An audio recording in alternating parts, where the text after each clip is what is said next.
तथागत बुद्ध कहते हैं भिक्षु देखो वो अजात शत्रु को, अगर वो अजात शत्रु देवदत्त को मिलने से पहले मुझे या बुद्ध को मिलते, बुद्ध का उपदेश सुनते, तो पहले उपदेश में ये स्वर्ग के फल पहुंच सकते थे, दुख मुक्ति का मार्ग पर पहुंच सकते थे, अगर देवदत्त की समझ से अपने पिता की हत्या किया। स्वागत है आप सभी का। आप लोग देख रहे हैं बुद्धा's टीचिंग चैनल और हम यहाँ महाकारुणिक तथागत बुद्ध और उनके शिक्षाओं के विषय में चर्चा करते हैं।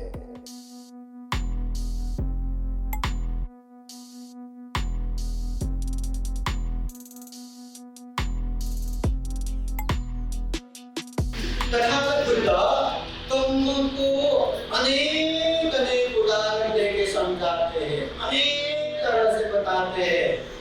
जिस तरह बुद्ध विषय अचिंतनीय, बुद्ध के विषय हम कल्पना भी नहीं कर सकते, वैसे कम विषय अचिंतनीय, कम के विषय में हम चिंतना भी नहीं कर सकते। एक बार सारिपुत्र बनते, तथागत बुद्ध के अग्रसाव, प्रज्ञा में एक तक प्राप्त सारिपुत्र बनते, एक का ध्यान करते हुए पहले मैंने क्या किया था, मैंने कब पुण्य किया, पुण्य का परिणाम क्या हुआ, पाप किया था, पाप का परिणाम क्या हुआ, अनेक अनेक जन्मों की बातें याद करते करते बैठे थे। तथागत बुद्ध आके सारिपुत्र बनते को समझाते हैं, ये सारिपुत्र, ये तुम क्या कर रहे हो? अगर तुम अपने पाप और पुण्य का परिणाम क्या हुआ देखते जाएंगे तो जिंदगी खत्म होगा, परंतु वो चिंतना खत्म नहीं होगा, ये बेकार है। तथागत बुद्ध पहले की बात कल्पना करते पछतावा करते रहो, पश्चाताप करो, ऐसी उपदेश नहीं देते। बुद्ध धर्म में पूर्वताप भी नहीं है, पश्चाताप भी नहीं है। कोई गलत करता है, पाप करता है तो रियलाइज करो, इसको आगे से मत दोहराओ, और अच्छा कर रहे तो समझो मैं अच्छा कर रहा हूँ, उसको करते जाओ। तथागत बुद्ध के समय में अंगुलीमाल, जिसने हजारों लोगों को मारा, इतने लोगों को मार के अंगुलियां इकट्ठा करके उसका माला लगाने वाला वो अंगुलीमाल, जब तथागत बुद्ध के धर्म से बोर हो गए, बुद्ध के शरण गए और धर्म का अभ्यास करके दुख मुक्त आरंभ हो गए, वो अंगुलीमाल हजारों को मारने वाला वो अंगुलीमाल आरंभ हो गए। क्या हमने हजारों लोगों को मारा है? क्या कोई भी इंसानों की हत्या किया है? क्या हम अंगुलीमाल जितना बुरे हैं? क्या अगर अंगुलीमाल वाले हो सकते हैं तो हम अरत नहीं हो सकते क्या? परंतु वैसा ही पुण्य पार भी करना पड़ेगा, वैसे ही धम्म का अभ्यास करना पड़ेगा। तो तथागत बुद्ध धम्म का बहुत अनेक तरह से उदाहरण देके समझाते। हमारे व्यवहारिक जीवन में भी देखो ना, जो गलत काम करता है, जो गुंडागर्दी करता है, हम देखते हैं उसके पास बहुत सारा धन संपत्ति है, उसके पास ही गाड़ी है, बंगलो है, बैंक बैलेंस है, और जो बुद्ध विहार जाने वाले, धम्म देशना सुनने वाले, दान देने वाले, शील पालन करने वाले, उनके पास पैसा ही नहीं है, गरीब के गरीब भी है। और ये देख के बहुत लोगों को लगता है या अच्छा करने से अच्छा नहीं होगा, बुरा करने से ही अच्छा होगा, परंतु ये संभव नहीं है। जिसका आधार गलत हो, जिसका आधार पाप हो, वो व्यक्ति को सुख शांति मिले, ये संभव नहीं है। दिखावे के रूप में उसके पास भौतिक धन संपत्ति से परिपूर्ण होगा, मगर अंदर ही अंदर वो कितना दुख झेल रहे हैं, कितना पछतावा कर रहे हैं, रात भर कितना तड़प के बैठे, वो उसी को पता है। गलत करके किसी को अच्छा हो ये संभव नहीं है, परंतु यहाँ कोई गलत करता है, हम देखते हैं उसका भी अच्छा हो रहा है, कोई गलत करता है, हम देखते हैं उसका बुरा भी हो रहा है, कोई अच्छा करते खूब अच्छा करते देखते हैं उसका अच्छा हो रहा है, और देखते हैं कोई अच्छा करते खूब अच्छा करते हैं, फिर भी उसको ही अनेक करते। तो कर्म के विषय अचिंतनीय है। पहले उसने क्या पुण्य करके आए, क्या पाप करके आए, ये हमें पता नहीं। और ये पाप का फल कभी भी आ सकता है, तभी के तभी भी आ सकता है, कुछ समय के बाद भी आ सकता है, जीवन के अंत में भी आ सकता है, जीवन के बाद भी आ सकता है, कभी भी कहीं भी कैसे भी आ सकता है, परंतु आएगा जरूर। तथागत बुद्ध ने विशेषतः 4 प्रकार के कर्म का उपदेश देते हैं। 4 प्रकार के।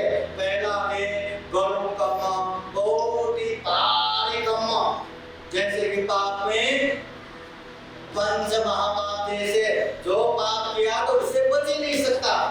माता की हत्या करना, पिता की हत्या करना, औरत व्यक्ति की हत्या करना, बुद्ध के शरीर से खून निकालना और संग भेद करना, ये बहुत बड़ा पंच महापाप है। कोई व्यक्ति ये महापाप करता है तो उसको कोई नहीं बता सकता, बुद्ध भी नहीं बता सकता। जैसे कि यह अजात शत्रु भगवान बुद्ध के महापरिनिर्वाण बाद पहला संगायना पूरा बुद्ध के जो धम्म और विनय को संग्रह करने के लिए सारा का सारा खर्चा उठाने वाले ये अजात शत्रु राजा कितना पुण्य किया, परंतु मार्ग पर नहीं पहुंचे, क्योंकि देवदत्त की बात सुन के अपने पिता को जेल में डाल के जेल में मरवा के वो राजा बने थे। पिता की हत्या किया था। इसलिए जब बुद्ध की पहली भेंट होता है, बुद्ध का उपदेश सुनता है, इतना प्रसन्न होके बुद्ध के शरण जाके जीवन भर के लिए उपवास ग्रहण करके वो वापस जाते हैं। और जाते हुए वो अजात शत्रु को दिखा के तथागत बुद्ध कहते हैं, भिक्षु देखो वो अजात शत्रु को, अगर वो अजात शत्रु देवदत्त को मिलने से पहले मुझे या बुद्ध को मिलते, बुद्ध का उपदेश सुनते, तो पहले उपदेश में ये स्वर्गापति मार्ग पहुंच सकते थे, दुख मुक्ति का मार्ग पर पहुंच सकते थे। मगर देवदत्त की संगत से अपने पिता की हत्या किया, इसलिए कोई भी मार्ग फल प्राप्त नहीं कर पाए। ये अजात शत्रु इतना बड़ा देवदत्त की देखो ना, तथागत बुद्ध के भाई है, तेरे भाई है, मतलब ये तथागत बुद्ध के भाई भी है, बचपन से साथ में भी रहे, बाद में बुद्ध बनने का बाद भिक्षु भी बने, परंतु ये खुली बुद्ध बन के बुद्ध की जगह पे मैं भी बुद्ध बन के शासन करता हूँ, राज्य चलाने जैसा मैं शासन करता हूँ करके अनेक तरह से उसने भी बुद्ध के शरीर से खून बहाया, संग भेद किया, पंच महापाप किया, वो भी महापरिचुनक में खत्म हो गया। ऐसे भारी काम कभी नहीं करना, तो बुद्ध भी नहीं बता सकता। और अच्छे में जैसे 10 पारमिता 10 परमत पारमिता पूर्ण करके बुद्ध बनना, ये गुरु कर्म हो गया। दूसरा है आसन कर्म, जीवन के अंत में जो हम अच्छे पुण्य या बुरे पुण्य करते हैं उसे कहते हैं आसन कर्म, जीवन के अंत में जो कर्म करते हैं आसन कर्म। जैसे ये मट्ट कुंडली, जीवन में कभी पुण्य नहीं किया, कभी धर्म नहीं किया, उसके पिताजी एकदम कंजूस, करोड़ों धन संपत्ति के मालक, परंतु बीमार हुआ तो पैसा खर्चा होगा करके उसको कहीं भी दवा खाने में लेके नहीं गया, मरने की हालत में आ गया। ऐसे समय में वो मट्ट कुंडली अपने पिता के ऊपर बहुत गुस्सा रख के, बहुत द्वेष रख के बैठ रहे थे। ऐसे समय में तथागत बुद्ध उनके पास आते हैं, बुद्ध को देख के इतना प्रसन्न होता है, इतना प्रसन्न होता है, पिताजी के प्रति जो गुस्सा था वो भी चला गया, द्वेष था वो भी चला गया। बुद्ध को याद करते करते श्रद्धा भाव से, प्रसन्न भाव से वो मर गया। और जैसे सो के आराम से जाते वैसे वो सुगति में उत्पन्न हुआ, मतलब जीवन के अंतिम समय में उसका सुगति मतलब पुण्य हो गया। ये आसन कर्म। एक छत्रमान बचपन से लेके गुरुकुल में खूब शिल्प विद्या अध्ययन किया। जब शिल्प विद्या परिपूर्ण हुआ, गुरु को कहते हैं मैं आपको गुरु दक्षिणा क्या दूं? गुरु कहते हैं गुरु दक्षिणा उसके हैसियत से लेते हैं, आप बहुत धनाढ्य परिवार के, मुझे 1000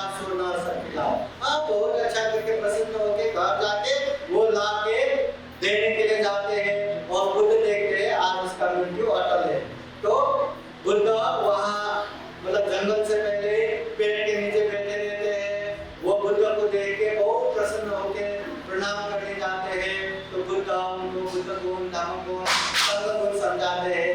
वो याद कर करके इतना प्रसन्न होता है, उपासक बन के वो वहाँ से चले जाते हैं। बुद्ध को याद करते करते, धम्म को याद करते करते, संघ को याद करते करते, जैसे ही जन्म में गए 500 चोर पहले वहाँ घाट लगाते बैठे थे, उनको पकड़ लिया, जंगल में लेके गया, उसको मार दिया, 1000 सोना सबके चुरा के भाग गए।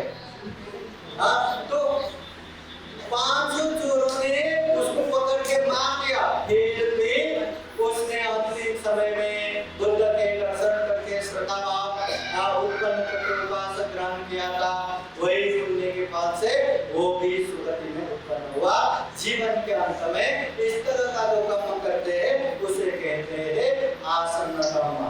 फिर तथागत बुद्ध कहते हैं आचिन्न कर्म। आचिन्न कर्म बोले तो निरंतर जो अभ्यास करते हैं, जो दान का अभ्यास करते हैं, जो शील का अभ्यास करते हैं, जो ध्यान का अभ्यास करते हैं, जो निरंतर अभ्यास करते हैं, वो आचिन्न कर्म। जैसे सुमेर ऋषि के समय में दीपंकर तथागत बुद्ध के पास मैं भी बुद्ध बनूं ऐसा संकल्प करने के बाद निरंतर उन्होंने 10 पारमिता पूर्ण किया। दान, शील, निष्ठा, वीर्य, प्रज्ञा, शांति, सत्य, अधिष्ठान, मैत्री, उपेक्षा 10 पारमिता पूर्ण किया। उसके बाद 10 उपपारमिता पूर्ण किया। उसके बाद 10 परमत्व पारमिता पूर्ण किया। 4 असंख्य 1 लाख उन्होंने ये पारमिता पूर्ण किया। ये निरंतर पारमिता पूर्ण करने के बाद भी वो बुद्ध बने, सम्यक सम्यक बने। ये है आजीवन कर्म, तो निरंतर अभ्यास करते हैं। तथागत बुद्ध के समय में जो भी अग्रश्राव के सारिपुत्र बोध के जो भी एक चीज में अग्र उपाधि ग्रहण करने वाले एक ने वैसा ही संकल्प करते हुए, वैसा ही अधिष्ठान करते हुए अनेक समय से वो निरंतर पारमिता अभ्यास करते करते वो अग्र बने। तो देखते हैं एक बुद्ध के समय में अरे इसको दान में अग्र उपाधि मिला, मैं भी ऐसे अग्र उपासक बनूंगा, मैं भी अग्र उपासिका बनूंगी, मैं भी खूब दान में परिपूर्ण होऊंगा। अनेक समय तक वो दान का निरंतर अभ्यास करते हैं, फिर जाके वो दान में अग्र उपाधि ग्रहण करते हैं। इस तरह से जो निरंतर अभ्यास करते हैं उसे कहते हैं आजीवन कर्म। जो बाहरी कर्म है वो गरुड़ कर्म, जो जीवन के अंत में करते हैं वो आसन्न कर्म, जो निरंतर अभ्यास करते हैं वो आचिन्न कर्म, और जो जीवन में कभी कभी होता है उसे कहते हैं कदता कर्म, अकस्मात से होता है। जैसे तथागत बुद्ध के समय में एक भिक्षु था तीसरा, सारे शरीर में बीमार पड़ के थोड़ा थोड़ा निकला, बड़ा बड़ा हो गया, वो फूट गया, उसमें से गंदगी बह गया, पूरा शरीर गंदगी से भरा हुआ। दूर दूर उसके पास नहीं जा सकता, इतना गंदगी, और उसके पास कोई नहीं जा रहा है। वो वहीं मल मूत्र त्याग कर रहे हैं, वहीं खाना खा रहे, इतना नाट्य जीवन जैसा, इतने बीमार, इसलिए उसका नाम ही पुण्यगत भिक्षु। वो पुण्यगत भिक्षु बाद में बुद्ध आके उसको अच्छे से टहला के अच्छे से उपदेश देते, अंतिम समय में वो अलग भी होते हैं। तो भिक्षु लोग आश्चर्य प्रकट करते हैं ये इतना बीमार क्यों होना पड़ा। तो कहते हैं एक समय एक शिकारी बन के जब जन्म हुआ था, पशु पंछियों को बहुत डर कर उसने मौत दिया। ये शिकारी होके उसको जाल में लेके आके वो मर न जाए, इसलिए मर गया तो उसका मांस गंदा आता है, मर न जाए उसका वो पंख काट के उड़ के न भागे, सर के न भागे, उसका पेट काट के पंख काट के वैसे रखते थे। मर भी नहीं सकता, भाग भी नहीं सकता, ऐसे अत्यंत दुख देके प्राणियों का हिंसा करके आए, इसलिए इतना दुख दर्द सहना पड़ा। पर वो अरहत कैसा होने का मौका मिला। तो कहते हैं तथागत बुद्ध किसी एक समय में एक औरत भिक्षु को देख के उसने भोजन दान दिया, और भोजन दान देने के बाद उसने संकल्प किया मैं इनके जैसा ज्ञान को हासिल करता हूँ। संकल्प बस उतना ही संकल्प, मैं भी उनके जैसे ज्ञान प्राप्त कर सकूं,